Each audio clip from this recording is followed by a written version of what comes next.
If you've been looking for a sign, here it is.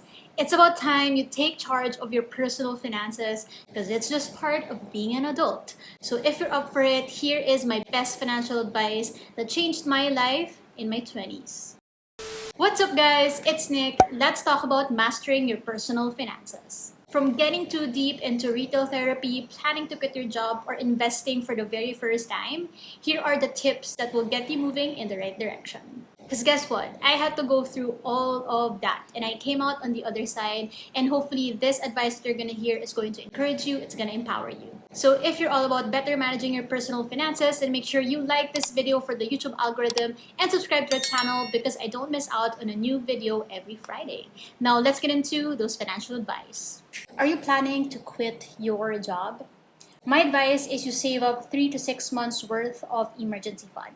So being in corporate for 6 years, I've seen people come and go, and the biggest mistake you could ever do is quit based on your emotions. Especially if you have bills to pay, if you have people who are dependent on you, you have to think things logically. I mean, you basically have to think about your survival because you're an adult now, and that's just what adults do. We have to make sure that things are in place or else you won't be able to survive. The thing is, when you quit your job, you also have to think about the right reasons why you're quitting your job.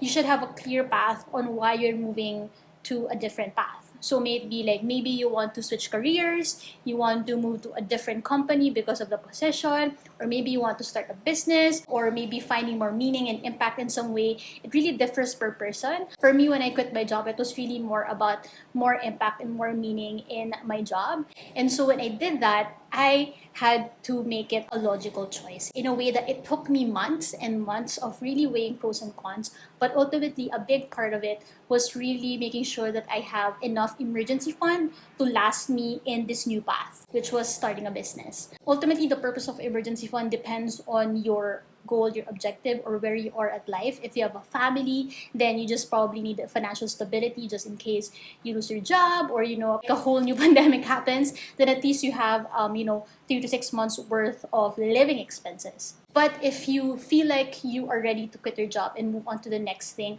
but you're not exactly sure yet what that next thing is, especially if it's uncertain, then that's where the emergency will come in, because the emergency fund is supposed to be there for uncertainties, for unforeseen expenses that will happen if you don't have a job for a certain period of time. But if you feel like that when you do quit your job, it is on the right path for you to figure out what you really want out of life, to really discover, what else is out there, then take that plunge if you have already saved for your emergency fund.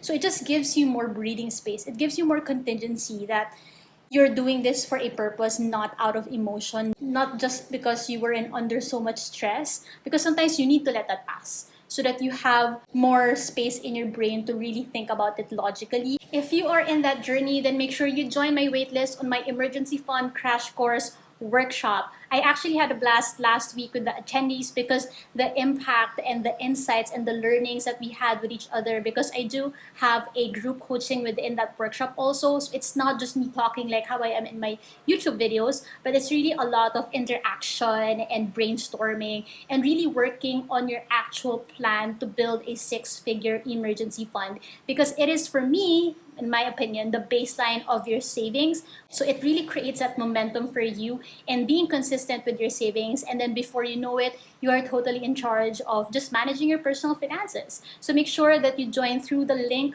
below, because this is the time for you to take action and just have a life-changing experience. If you're lazy to buy and sell stocks, the best advice I've heard is to get into index fund investing for long-term gain. So if you're like me and you're not really into stocks, or you're not into monitoring the highs and lows of the stock market, it's just not my thing. I'm not really into that kind of intense labor, to be honest. So when I heard about index fund investing, it's literally low cost, low maintenance, but there is really good return because you're investing in the 30 biggest public companies in the Philippines. The first time I mentioned about index fund investing, it was actually in my TikTok account, which I'm almost close to reaching 5,000 followers this day that I'm shooting this, so it's crazy. But I realized that a lot of people were very much interested in looking into investments. So for me, for a beginner, it's really the low maintenance and low cost way to go. So I've been doing that for years now, but you have to be in it for the long game. So it's really more of a long-term investment for me, so that when I do feel like I can invest in a property or invest capital on a business, I can pull it out there, later on. But my mindset for that is really for, maybe later on for my retirement funds, so that my money is growing there rather than it's just dying in a bank forever. I've been doing that for years through the Call Financial website, and it's actually really a no-brainer to invest there. And I usually do like 3,000 to 5,000 a month. If you can't resist online shopping or retail therapy, here's my advice. Choose intention over emotion when it comes to making a purchase. This is something that I really go hard and really go into deep in my emergency fund crash course, because it's also the first step that we look into, which is having a mindful spending mentality. And when you do have that mentality, it really helps you grasp the meaning and the intention behind every purchase, rather than mindlessly spending or emotionally spending. And these are things that ultimately make us feel guilty, because we know that we can do better. We know that we should be saving up this money. So for me, it's really building on that intention. Like, what is the reason that you're saving up this kind of money? And at the same time, that intention comes also with having a reward system in place, which I also talk about in the workshop. And because I honestly believe that you have to strike a balance, right? You can't just focus on super depriving yourself and saving, and then months down the road, you relapse because you just can't take it anymore. Working for the hard-earned money, and then you feel like you're just chained to it. So what's the point of working if you don't get to enjoy that money? Because when you choose intention over emotion, it's you taking charge. You don't let the feelings of the moment take the lead, right? So it's really about taking more accountability. It's about taking more responsibility. You are the one earning that money. You also hold that money, and you also can make the right decisions for your purchases. Ultimately, it's about spotting what are those things that you just find so hard to resist, because sometimes we don't want to say it out loud because it's kind of embarrassing. But I've already told you guys, for me, right, I have to say it out in the open so that you also feel comfortable that I used to hoard so much makeup, skincare, workout clothes that it's just gonna last me a lifetime. I don't even understand why I still kept buying, right? It hopefully makes you realize that we all have that kind of guilt trip, or that thing that just makes us feel guilty when we buy it, yet we still buy it. Let me know in the comments below, what do you find so hard to resist buying? Because sometimes you just need to put it out in the open to make you realize that, yeah, it's not good anymore. Like, it's time for me to really reflect on why I keep on doing that. Also, if you want to be constantly reminded of mindful spending, intentional living, you can join my Facebook community, because I am really making it my goal to post there more often, so that I can be more present with you guys, not just once a week with my YouTube videos, but also how you can engage with me more through my Facebook group community. It kind of serves as like a support group for you guys. And so I want to be that constant reminder for you that you can choose intention over emotion. So follow me there in my Facebook group, and also my Instagram if you haven't yet. I just want to be that constant reminder for you, because that certainly helped me out when I was in that journey of just being reminded why I'm in this journey in the first place. Do you feel like you can't seem to get away from debt? Here's my advice. It's really not a spending problem, it's a money mindset problem. Since I've been a money mindset coach, the biggest roadblock of my clients is really their mindset when it comes to, having an abundance mindset. Also realizing what are the root causes of their toxic money beliefs. Sometimes we don't know that it's coming from the upbringing of our parents, knowing that they were in debt, so probably, you might think that that's also how you're going to end up. Or maybe you never felt like you were worthy of a certain kind of salary, so you never wanted to open up yourself to other opportunities, to change careers, to change jobs, and things like that. Sometimes you don't realize that the reason why we have so much debt is because having debt, borrowing money, sometimes it has become our comfort zone.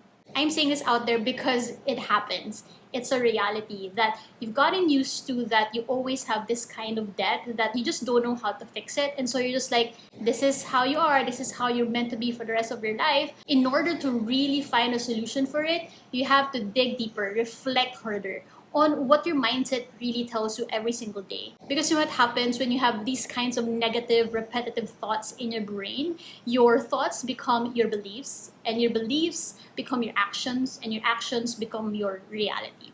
So in effect, your thoughts would really shape your reality. So it really depends on what kind of thoughts that you engrave in your brain. Because sometimes we're just looking at the superficial level. Like, oh, maybe I have limited income streams. Oh, maybe I just need to find the right job. Maybe you've always been in this negative spiral, in this negative rut. And that is why you can't get out of the rut of your debt. So I'm really passionate about unlearning your limiting beliefs, unlearning your toxic beliefs. Because once you get there, you then understand the importance of being mindful with spending and eventually doing the right kinds of investments in your life and growing your money. Next is if you are feeling lazy or demotivated to track your finances, your expenses, here is my advice. Figure out your life vision and mission statement for yourself so that when you feel these kinds of roadblocks, then you know that there's a bigger why that you are aiming for. It's really not taught in school for us to really reflect and really understand what brings you greater meaning and greater impact, greater freedom in your day-to-day life. And sometimes we just really need to figure out what is that bigger why? What is that vision and mission that I have in my life to make me feel like, yes, I'm fulfilled, yes, I'm making impact, yes, my day-to-day life, there's purpose, because that's only when you will really get to be consistent with realizing that in order to get there, you need to better take care of your expenses. You need to better take care of your finances. You could have all the trackers, all the tips in the world, but if you don't know what the hell is it all for, what is the purpose in your life, because you won't be able to read that anywhere. So for me, that's what I really anchored my personal finances on. Whenever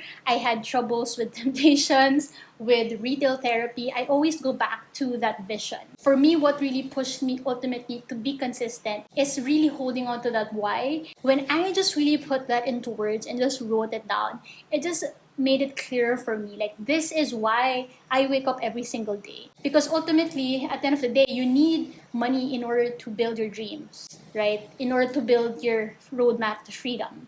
And once you have that in place, the rest will just figure its way out. So again, if you want to join my emergency fund crash course workshop, make sure you join the waitlist through the link below, because I am just so happy. I'm just so amazed with the impact that I can really bring to people, and how I wish this is something that's really taught in school, because it really empowers you to take more accountability and to take charge of your personal finances and ultimately your life. So also, if you'd like to keep the momentum going, then make sure you check out this video when I talked about the toxic money beliefs that you need to overcome, because again, it really boils down to the money mindset roadblocks that you need to address first.